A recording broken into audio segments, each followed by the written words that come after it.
Audio Jungle.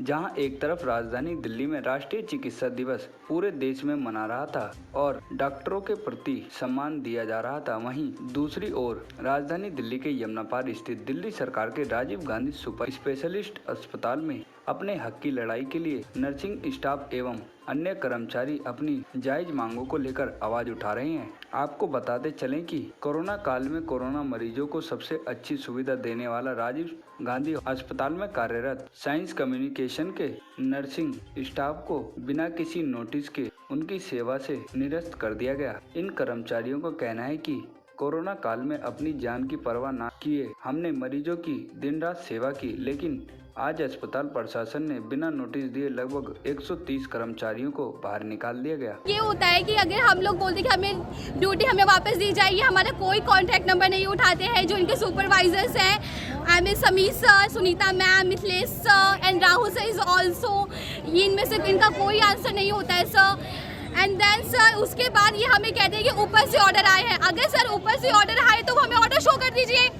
अगर sir ऊपर से कोई ऑर्डर आए हैं तो हमें ऑर्डर शो करिए, हम फिर आगे देखते हमें क्या करना है। जबकि सर हमारे केजरीवाल जी कह के गए थे कि हमारी सैलरी बढ़ाई जाएगी और हमें यहाँ पे परमानेंट किया जाएगा। उसका प्रूफ भी मेरे पास है सर, मैं आपको दिखा सकती हूँ इस बारे में। मैंने OPD गेट बंद कर दी थी कि ताकि ये लोग के काम रुक जाए इस चक्कर में, और इन लोगों ने मुझे देखा भी नहीं और इन लोगों ने, पुलिस वालों ने मुझे धक्का दिया हाथ पे और हाथ पे चोट लगी। हाँ, क्योंकि यहाँ पे हम लोग को रात को हमें सुबह पता चलता है, हम नाइट ड्यूटी करके यहाँ पर उठे हुए आए हैं, साइन करने गए तो हमें लिस्ट मिली है, लिस्ट में हमारा नाम नहीं आ रहा। टर्मिनेट लेटर दो हमें यार, तुम जेन्युइन रीजन दो, हम छोड़ने को तैयार है तुम्हारा। मैं बात करने की कोशिश की, मैं मैम के पास गई, सुनीता मैम के पास गई, उन्होंने कहा कि अब बेटा आप कल से मत आना, आपकी ड्यूटी यहाँ नहीं है। नोटिस लग गई। अब मुझे टर्मिनेट लेटर दे दो यार, मैं कुछ रीजन दे दो मुझे कि आपके खिलाफ कंप्लेन आई है या आपके खिलाफ कुछ हुआ है ऐसा, मैं चली जाऊंगी यहाँ से।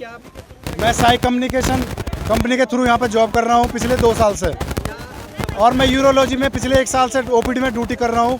और मैंने अपनी लगन और मेहनत से यहाँ पर ड्यूटी करी है। और मैं कोविड में ड्यूटी करके मैंने ये देखा जो बंदे 25 साल से 40 साल के बीच में डेथ करे वो करीबन हमने करीबन जो है वो उनकी बॉडी पैक करी है। दिन में 5-5, 6-6 बॉडी पैक करी है। और मैं दिल्ली सरकार से यही चाहता हूँ कि हमें यहाँ से नहीं निकाला जाए। हम इसलिए बैठे हैं, मैं सुबह मॉर्निंग में ड्यूटी पाया तो मुझे बोला मैडम ने कि आज तुम्हारी ड्यूटी नहीं होगी। मैं क्यों मैडम? वो बोल रही है कि तुम टर्मिनेट कर दियो। मुझे कल तक कोई पता नहीं पड़ा, मुझे कल तक कोई बताया नहीं किसी ने भी, न किसी नोटिस दिया कोई। तो मैं अब आज क्यों टर्मिनेट कर रहे हैं? मेरा दिल्ली सरकार से यही बस आशा रखता हूँ कि मुझे जल्द से जल्द यहाँ पर ड्यूटी अवेलेबल हो। नाम मोहित, साई कम्युनिकेशन के थ्रू काम करते हैं और मैं यहाँ से नहीं सफदरजंग से काम करके आया हूँ और फिर यहाँ आया। यहाँ से अब टर्मिनेट लेटर दे दिया, वो भी बिना बताए। लेटर नहीं दिया, लिस्ट लगा दी जिसमें कि कोई इन्फॉर्मेशन नहीं, कुछ नहीं। पहले लोगों की सैलरी तक कम आ रही है तब किसी ने कोई कंप्लेंट नहीं करी। अब एकदम से तुम और हमें 1 महीने के लिए मिनिस्ट्री तक भेज दिया, उसमें भी हमसे लेबर का काम करवाया साई कंपनी की तरफ से।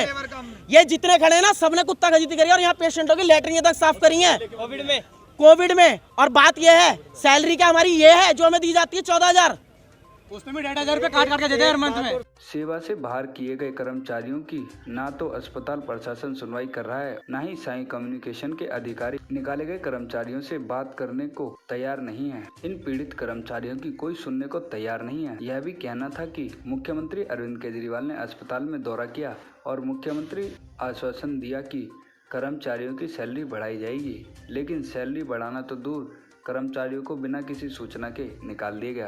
प्रिंस सोलंकी, तेज निगाहें, दिल्ली।